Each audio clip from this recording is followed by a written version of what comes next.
Aloha, y'all. It is Thursday, named after Thor, the 17th of April. I'm going to show you the cards I pulled before I get into the astrological weather.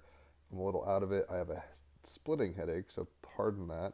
But the cards are Strength for the Leos out there, Death for the Scorpios out there. That's your card. And Georgia O'Keeffe, a great artist who we'll talk about in a second. But the astrology is as follows. Sun is in Aries, 27 degrees. Moon in Sagittarius, 16 degrees. Mercury, Aries, 0 degrees. Venus, Pisces, 25 degrees. Mars, Cancer, 29 degrees. Jupiter, Gemini, 18 degrees. Saturn, Pisces, 26 degrees. That's conjunct Venus. Uranus, Taurus, 25 degrees. Neptune, Aries, 0 degrees. That's still technically conjunct Saturn and Venus. Pluto in Aries, 3 degrees. North Node in Pisces, 27 degrees. Also conjunct Neptune, Saturn, and Venus. Black Moon, Lilith, Scorpio, 2 degrees. Chiron, Aries, 23 degrees. That's conjunct the Sun by 4 degrees. So the major aspects today, Jupiter is squaring Saturn and Venus. Jupiter's opposite the Moon. Mars is squaring the Sun, Chiron, as well as Black Moon, Lilith. Mars is trining Mercury, Neptune, North Node, Saturn, and Venus. The Sun and Chiron are conjunct, and they are opposite Black Moon Lilith, and the Moon is trining Chiron. So the cards, Strength card is, like I said, the Leo card, and it is as follows. I wrote music to all the major arcana, so I'll post in the comments the two songs I wrote for both the Strength card and the Death card. Very cool stuff. So check it out. On page 38, trust yourself. Let your inner endurance shine. Use your power to embrace the amazing person within. You have everything within you to succeed. Strength. I face my fears with the strength of love and patience. While this card symbolizes strength, its nature is very different and in great contrast to the masculine counterpart of strength, which is the Chariot card, the previous major arcana card. Sheer determination and will are not wielded. Instead, the lions that symbolize our innate power and instincts, the frenzy and passion of our emotions, are tamed by the calm, loving, and sure touch of the feminine and pure of heart. The lions have deferred to her inner strength and self mastery and know that they will not be harmed. The feminine speaks the language of the heart and is fearless in its truth. The mandalas alive in the background behind her are generated from the patterns of particle collisions. Particle accelerators allow physicists to study subatomic particles by speeding them in powerful magnetic fields. They then trace the interactions that result from collisions, enabling them to delve into the mysteries of the universe, the nature of dark matter, and the deep structure of space-time. These particle mandalas represent the phenomenal power and energy that is embedded in nature. Like a mirror, they reflect the powerhouse of humanity waiting to be released. Power is total and complete in itself, making no demands. It instead gives energy, supplies, supports, and sustains. Its inferior cousin, force, takes it away, incomplete and always needing to be fed energy from the outside. Power being whole needs nothing. The feminine archetype, supremely courageous and heartfelt, in the face of daunting odds, knows how to embrace and accept that which otherwise could be lethal and dangerous. She understands the power of acceptance, trusts it wholeheartedly. From experience, she knows that when we face our fears, when we face and bring light to our shadows, Sun conjunct Chiron, they disappear. That's not to say that she doesn't feel fear, merely that she feels it and acts anyway. Hers is the courage, for instance, to face another day when the life of a beloved child has been tragically snatched away. The courage to be in the chaos and meaninglessness of it all, to be in the abyss of life where nothing makes sense. This is the inner strength required when war and natural disaster brings chaos to family and community, when war crimes seemingly destroy all sense of respect and hope. The strength to carry on with power and integrity, however dreadful the circumstance, love yoked with the power of passion. Strength, therefore, suggests that you have the capacity to endure and overcome the obstacles which are presenting themselves to you right now, including my headache. By calming the negative voices with the breath, witnessing the self talk as a stream of consciousness rather than the truth, quote unquote, you give yourself space to breathe new love.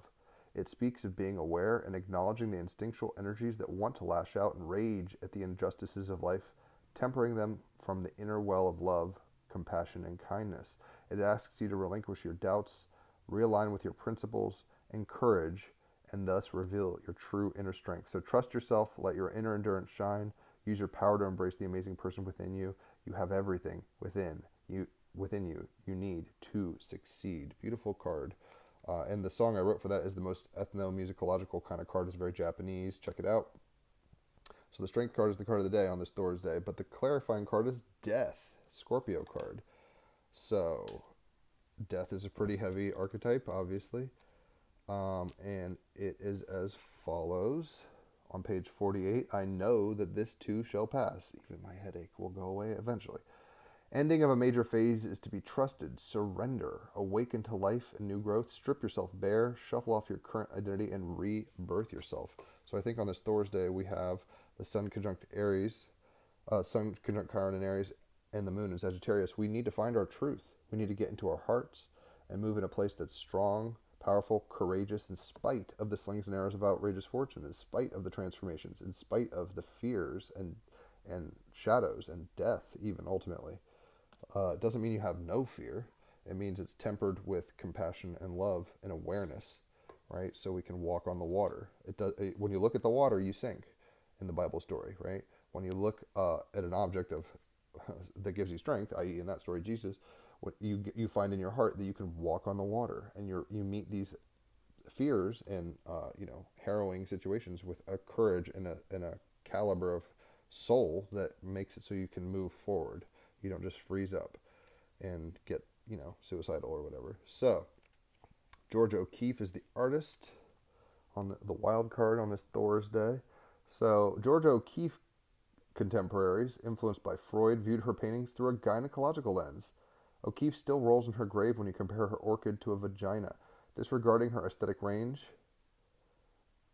when you just look at her pictures as vaginas, basically. The first woman to have a solo retrospective at New York's MoMA, O'Keeffe remains one of 20th century art's most significant artists, especially for her paintings of magnified desert vegetation. Her turbulent relationship with photographer Alfred Stieglitz resulted in archives of photos of the introverted O'Keeffe, who moved to New Mexico in the second half of her life with the presumed motto of painting, not people. She kind of got tired of people, right? So the advice we're getting from her is you can't run away from yourself, but running away from others can be quite productive. So we need to know ourselves. We need to find ourselves. We can't run away from ourselves. We need to get into our hearts, because the mind is kind of the theater of the absurd, and we can get lost in the details and sink when we look at the waves, when we use our minds too much. We have to get into our hearts. And when we do get into our hearts and find that courage, that strength, we can face all the transformations, all the unexpected things, even the most expected thing, death. Nobody gets out of here alive, as Jim Morrison said. So how do we deal with transformations? Through strength. And like Georgia O'Keeffe is saying, you can't run away from yourself, right? You have to face your fears. You have to face your path. Even death, we all have to face it one day. So how are we going to do that? Through courage of heart. So hopefully that makes sense. If you've enjoyed this, leave a tip. Send good vibes for my headache, because I've got a whole day of nannying with some kids and going to a zoo, ironically. And look, we got two objects and a woman. We've got two objects and a woman. We got a skull. We got skulls. Got a lot of resonances. So hopefully, like I said, you've enjoyed these cards. Holler for a reading. I love giving them. People love getting them. It's 5-star reviews, so you know it's top shelf shit. And check out the Team Rabbit Hole podcast. Our last episode, 307, was fascinating and unexpected. And as I didn't know the guest coming on, it was kind of a pinch hitter kind of situation. Our original guest had to cancel, so we got somebody randomly, basically, and it worked out perfectly. So check it out. If you've never seen the podcast, it's a great start. Enjoy your Thor's Day. May the force be with you. Live long and prosper. I'll catch you all on the flip side. Adios.